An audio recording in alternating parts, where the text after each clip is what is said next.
মুসা নবী একদিন আল্লাহর কাছে কয়, আল্লাহ ফেরাউনে তো জ্বালান জ্বালায়, তুমি কি ফেরাউনকে গজব দিয়া ধ্বংস করতে পারো না?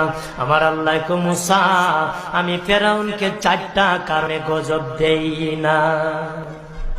কয় কারণে? ফেরাউনকে 4টা কারণে গজব দেই না।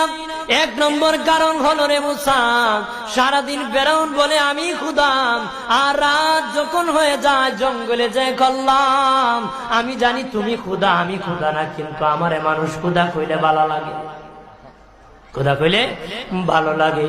প্রভু, তাই তুমি বিরক্ত হইয়া আমার উপর গজব দিও না। আল্লাহ বলে, মুসা রে, ওই ফেরাউনে রাত্রির দুয়ার কারণে আমি আল্লাহ তার উপর গজব দেই না। 2 নম্বর কারণ হলো, আরে মুসা তোমার মুখে দাড়ি, ফেরাউনের মুখে দাড়ি, তোমার পরনে জুব্বা।